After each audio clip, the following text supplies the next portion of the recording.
வணக்கம் friends, welcome to Shalini's cuisine. நம்ம சேனலை நீங்கள் ஃபஸ்ட் டைம் பார்க்குறீங்கன்னா சப்ஸ்கிரைப் பண்ணிக்கோங்க. பக்கத்தில் இருக்க பெல் பட்டனை கிளிக் பண்ணிவிட்டு ஆல் கொடுத்துக்கோங்க. அப்போ தான் நான் போடுற எல்லா வீடியோஸுமே உங்களுக்கு அப்டேட்டாக வரும். இன்றைக்கி ரொம்பவே சூப்பரான ஒரு ரெசிபி தான் பார்க்க போகிறோம். பஞ்சாபி ஸ்டைல் கதி பக்கோடா. இந்த கதி பக்கோடா நம்மளுக்கு ஜீரா ரைஸு அதே மாதிரி கீ ரொட்டிக்கெலாம் சூப்பர் சைட் டிஷ்ஷாக இருக்கும். இது மாதிரியான இன்ட்ரெஸ்டிங்கான ரெசிபிஸ் பிடிச்சிருந்தா மறக்காமல் உங்கள் ஃபீட்பேக்கை கமெண்ட் செக்ஷனில் சொல்லுங்கள். இது ரொம்பவே டேஸ்டியாக இருக்கும். இதே மெத்தடில் ட்ரை பண்ணி பாருங்கள். இதோட இன்க்ரீடியன்ட்ஸ்லாம் நான் டிஸ்கிரிப்ஷனில் கொடுத்துருக்கேன், செக் பண்ணி பார்த்துக்கோங்க. வாங்க இது எப்படி செய்யலான்னு பார்க்கலாம்.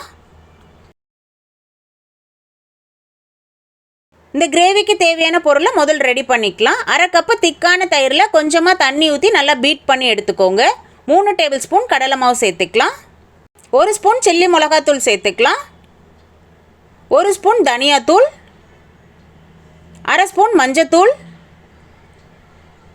அரை ஸ்பூன் பெருங்காயத்தூள் சேர்த்துக்கோங்க. இந்த கிரேவிக்கு தேவையான உப்பு சேர்த்துக்கலாம். இப்போ இது எல்லாமே கட்டிகள் இல்லாமல் நல்லா பீட் பண்ணி எடுத்துக்கலாம்.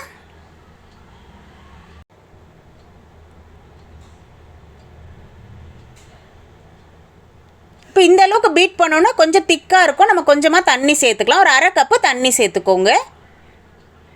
அதையும் சேர்த்துட்டு நல்லா கலந்து விட்டுறலாம்.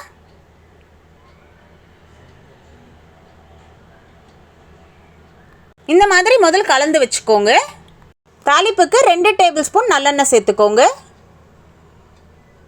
அரை ஸ்பூன் கடுகு, அரை ஸ்பூன் சீரகம், 1/4 ஸ்பூன் வெந்தயம், 1/4 ஸ்பூன் முழு தனியா சேர்த்துக்கோங்க.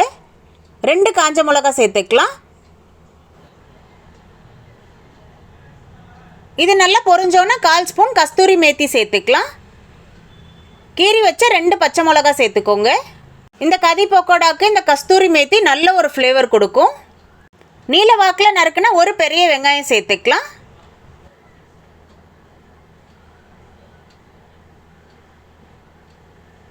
வெங்காயம் இந்த அளவுக்கு வதங்கணுன்னா 1 ஸ்பூன் இஞ்சி பூண்டு விழுது சேர்த்துக்கோங்க. இஞ்சி பூண்டோட பச்சை வாசனை போகிற வரைக்கும் நல்லா வதக்கி விடலாம். இந்த அளவுக்கு வதங்கணுன்னா நம்ம கலந்து வச்சுருந்த கடலை மாவு தயிரை சேர்த்துக்கலாம். இந்த மாதிரி கட்டைகள் இல்லாமல் நல்லா பீட் பண்ணி வச்சுக்கோங்க. இப்போ இதில் அரை கப்பு தண்ணி சேர்த்துக்கலாம். ஏன்னா கடலை மாவு சேர்த்துருக்கனால சீக்கிரமாகவே கெட்டி ஆகிடும். அதனால அரை கப்பு தண்ணி சேர்த்துக்கோங்க. இப்போ இதை ஒரு வாட்டி நல்லா கலந்து விட்டுறலாம்.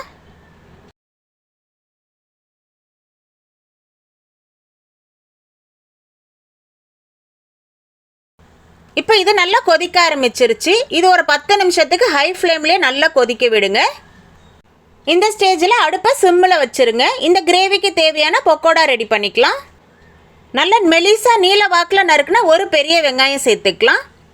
பொடியாக நறுக்குனா 2 பச்சை மிளகா, ஒரு சின்ன துண்டு இஞ்சி துருவுனது, கொஞ்சமாக பொடியாக நறுக்குனா கொத்தமல்லி சேர்த்துக்கோங்க. பொடியாக நறுக்குனா 1 கப்பு பாலக்கீரை சேர்த்துக்கோங்க. 4 டேபிள் ஸ்பூன் கடலை மாவு சேர்த்துக்கலாம்.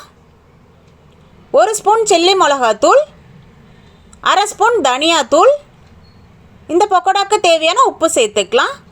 இப்போ தண்ணி ஊற்றாமல் நல்லா முதல் பிசைஞ்சு எடுத்துக்கலாம். ஏன்னா பாலக்கீரையிலே நிறைய தண்ணி விடும். நம்ம தேவைப்படும் போது மட்டும் தண்ணி சேர்த்துக்கலாம். கொஞ்சமாக தண்ணி சேர்த்துக்கலாம்.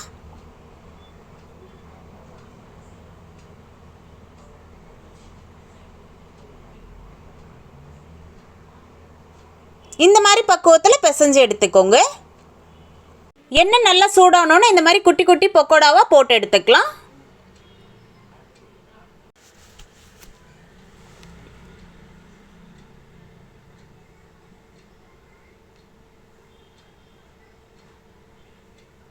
இந்த பக்கோடா நல்லா கிறிஸ்பியாக வர வரைக்கும் நல்லா ஃப்ரை பண்ணி எடுத்துக்கோங்க.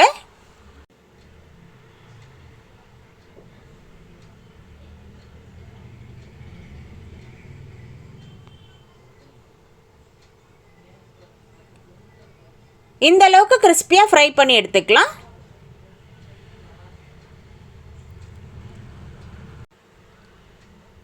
இப்போ நம்ம எடுத்து வச்சுருந்த அடுத்த பேட்சையும் சேர்த்துக்கலாம்.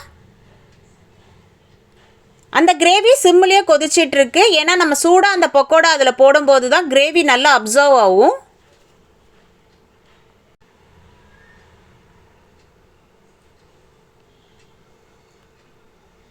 இந்த அளவுக்கு நல்லா கிறிஸ்பியாக ஃப்ரை பண்ணி எடுத்துக்கோங்க.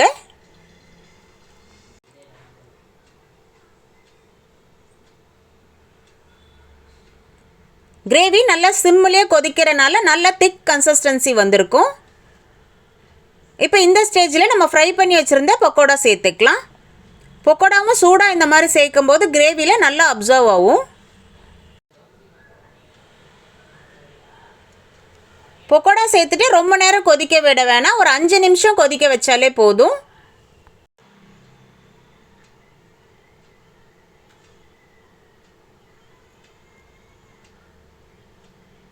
இந்த ஸ்டேஜில் பொடியாக நறுக்குன கொத்தமல்லி சேர்த்துக்கலாம். 1/4 ஸ்பூன் கஸ்தூரி மேத்தி சேர்த்துக்கோங்க. இந்த கஸ்தூரி மேத்தி இந்த கதி பக்கோடாக்கு நல்ல ஒரு ஃப்ளேவர் கொடுக்கும். இந்த ஸ்டேஜில் உப்பெல்லாம் கரெக்டாக இருக்கான்னு பார்த்துக்கலாம். ஏன்னா நம்ம பக்கோடாலையும் உப்பு சேர்த்துருப்போம், கிரேவிலையும் சேர்த்துருப்போம். இப்போ எனக்கு கொஞ்சம் உப்பு பத்தலை, நான் கொஞ்சமாக உப்பு சேர்த்துருக்கேன். நம்ம அதனால் பார்த்துக்கிட்டு லாஸ்ட்டில் சேர்த்துக்கலாம்.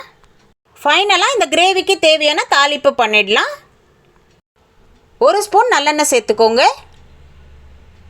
1/4 ஸ்பூன் சீரகம், 2 காஞ்ச மிளகா, 1 ஸ்பூன் சில்லி மிளகாத்தூள் சேர்த்துக்கலாம்.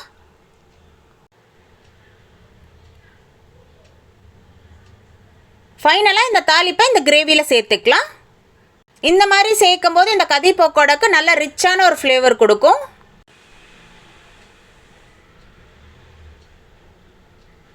இப்போ இது ஒரு வாட்டி நல்ல ஒரு மிக்ஸ் கொடுத்துக்கோங்க. கார்னிஷுக்கு பொடியாக நறுக்குனா கொத்தமல்லி சேர்த்துக்கலாம்.